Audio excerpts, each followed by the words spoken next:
Сәлем достар, бүгін біз адам баласының миына сыймайтын, естігенде денең түршігетін тақырыпты қозғаймыз. Сендер қалай ойлайсыңдар, балалар адам өлтіруге қабілетті ме? Біз үйренгенбіз ғой, балалар періште, пәк, қорғансыз, кішкентай әлем деп. Бірақ 1968 жылы Англияның Ньюкасл қаласында бұл біздің ойлағанымыздың бәрі жай болып қалды ғой.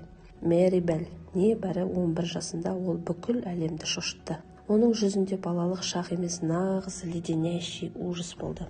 Ол басқа балалар секілді ойнап жүре бере алатын еді. Одан кейін кейбір заттар оның көңіліне тиетін еді. Сол кезде қатты ашуланып кетеді.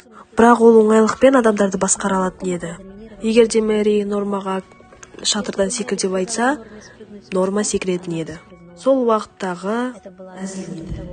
Бүгін біз оның неге бұлай істегенін, оның анасының бұған қаншалықты қатысы бар және Мэри қазір қайда екенін егжей-тегжейлі талқылаймыз. Мэридің неге бұлай жасағанын түсіну үшін оның үйіне кіруіміз керек. 11 мамыр 1958 жылы 16 жастағы Бетти, жеңіл жүрісті әйел, Мэри деген кішкентай қызды өмірге әкеледі. Анасы не үшіні белгісіз бірден оны жек көріп кеткен.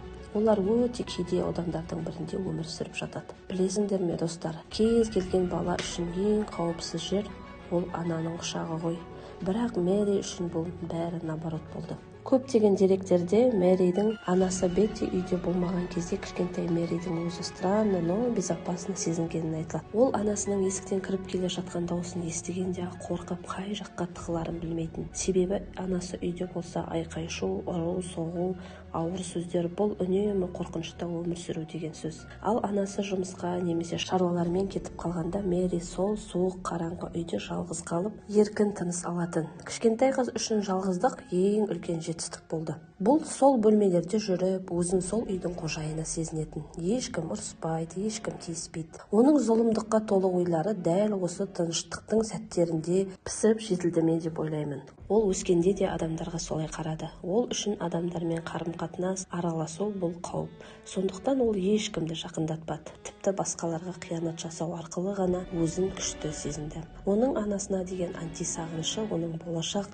қылмыстарының ең үлкені болды десек қателеспейміз. Анасының үйінде болмау оған бостандық берді. Бірақ сол бостандықты ол өте үлкен қылмысқа толтырды. Бұл нағыз психологический катастрофа. Бірақ достар, бәрі Мэриден басталған жоқ. Бәрі оның анасы Беттиден басталды. Бетти кішкентай кезінен ақ бір түрлі болған. Оның бойында туа біткен психологиялық ауытқулар болды ма, әлде бір тылсым нәрсе ме, ешкім білмейді.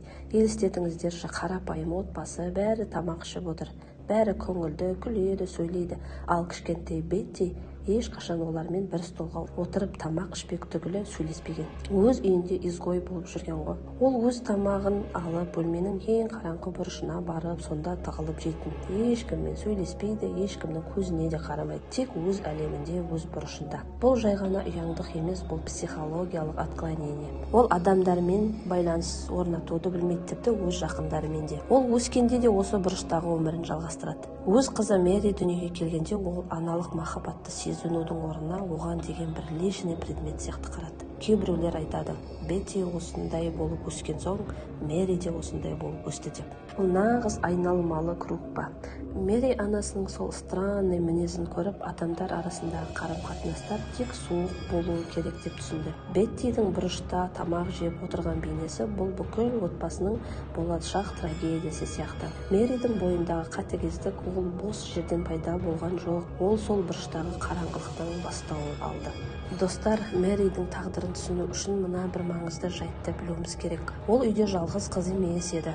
Мэриден бөлек отбасында тағы 2 бала болды. Бұл жағдай Мэридің жеңілдетпеді, керісінше оны одан сайын тұңғиыққа батырды. Мэри бұл үйде ешкім емес, ең жек көрінішті мүшесі болды. Анасы Бетти басқа балаларына аз да болса мейірім танытқандай кейін танытса да, барлық ашуын бойындағы бүкіл ызасын тек Мэриден алатын. Елестетіп көріңіздерші, аз үйде анасы 2 баласын қасына алып, тамақ беріп, олармен сөйлесіп отырады. Ал Мэри есіктің арғы жағында бөлменің бір бұрышына соларға қарап, өзін осы үйге мүлдем қатысы жоқ адамдай сезінетін. Ол өз үйіндегі артық жүк секілді болды. Ол өзін керексізбін деп сезінген сайын ішіндегі қараңғылық өсе берді. Бетти басқа балаларын еркелеткенде Мэридің жүрегіндегі жара одан сайын тереңдей түсетін. Ол менің оларда не айырмашылығым бар, неге мені ешкім құшақтамайды деген сұраққа жауап таба алмай, соның кегін бүкіл әлемнен, айналасындағылардан алғысы келді.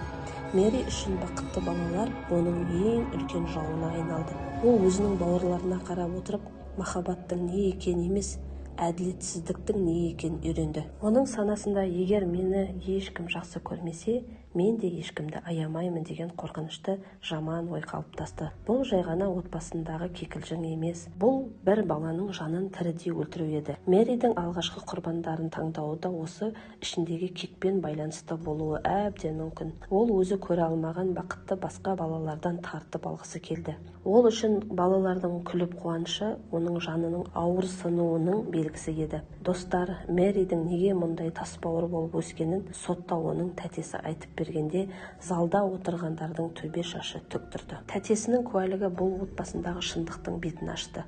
Ол сотта былай деді: Бетти өз қызын ешқашан жақсы көрген емес. Ол Мэриді кішкентай кезінен ақ көзіне ілмейтін. Мэри бұл оның өміріндегі ең үлкен қателік сияқты еді. Тәтесінің айтуынша Бетти Мэриді жай ғана жек көріп қоймай, одан құтылудың амалдарын іздеген. Представляете, анасы оны бірнеше рет байқаусызда өлтіріп алғысы келген. Оны терезеден лақтырып жіберген, дәрімен уламақ болған. Мэри үшін әлем бұл қамқорлық емес, бұл выживание. Ол кішкентай кезінен үлкендердің ең жиіркенішті қылықтарын көріп өсті. Оның психикасы сәби кезінен сломалась. Бұл жазатайым оқиғалар емес еді. Бұл өз баласын өлімге итермелеу болатын. Тәтесі сот залында Мэридің өмірінде бірде-бір бақытты сәті болған жоқ. Ол туылған күннен бастап қаталдық пен қатыгездіктің ортасында өсті деп жылап отырып айтып берді. Елестетіңіздерші, Мэри өз анасының оны өлтіргісі келетінін біліп өсті. Ол үшін өлім үйдегі күнделікті еститін әңгіме сияқты болды. Сотта бұл сөздер айтылып жатқанда Мэри қалай отырды дейсіңдер ғой. Ол ешқандай эмоция көрсеткен жоқ. Ол өзін жақтап жатқан тәтесіне де, оны айыптап жатқандарға да бірдей суық көзбен қарап отырды. Оның жүрегі әлде қашан мұзға айналып кеткен еді. Тәтесінің бұл сөздері Мэридің қылмыскері ғана емес, сонымен бірге біреудің туған анасының құрбаны екенін дәлелдеп берді. Бұл дәлел Мэридің жанын түсінуге тырысқан жалғыз сәт еді. Бірақ ол кезде бәрі кеш болатын. Екі кішкентай баланың өмірін қиған еді. 25 мамыр 1968 жыл. 4 жасар Мартин Браунидің денесі ескі үйдің ішінен табылды. Оның үстінде ешқандай жарақат жоқ, тек аузынан көбік аққан. Полиция басында ой, бала бірдеңе ішіп қойған шығар деп ойлайды. Олар даже ойламаған да бұндай құттай қыз адам өлтіреді деп. Бірақ Мартиннің өлімінен кейін Мэри мен оның құрбысы Норма сол үйдің маңында жүріп адамдардан күліп: Мартин қайда? Біз оны көргіміз келеді деп сұрайды. Кейінірек белгілі болғандай, Мэри оны өз қолымен буындырып өлтірген. Ол өлімді көргісі келді. Ол өлімнің қандай болатынын сезінгісі келді. Бұл жай ғана қылмыс емес, бұл чисто любопытство монстра. Сотта Мэри өзін өте странно ұстады. Ол жыламады, өкінбеді. Ол тек менің құрбым Норма істеді бәрін деп соған жапқысы келді. Бірақ дәлелдер Мэриге қарсы болды. Ол 12 жылға бас бостандығынан айырылды. Аз ба? Мүмкін, бірақ ол кезде ол бала еді. Одан бері біраз жылдар болды. Қазір Мэри түрмеден шыққан, есімін өзгертті, пластикалық операцияда жасатты. Қазір Англияның бір жерінде тыныш өмір сүріп жатыр. Оның қызы бар, тіпті немерелері де бар. Оның көршілері оның кім екенін, 11 жасында балаларды өлтіргенін де білмейді. Сендердің жандарыңда отырған әжей мүмкін сол Мэри болар. Достар, бұл оқиға тарихтағы ең ауыр қылмыстардың бірі. Мэри Белл кім? Жертва ма, әлде шынымен де қаншер ма? Әлде екеуі де ме? Пікірлеріңізді күтемін. Мен бұл сценарийді оқығанда өзімді опустошенный сезіндім. Бірақ шындықты білуіміз керек. Келесі жолы бұдан да терең, бұдан да запутанный история болады. Подписка жасап, лайк басуды ұмытпаңдар.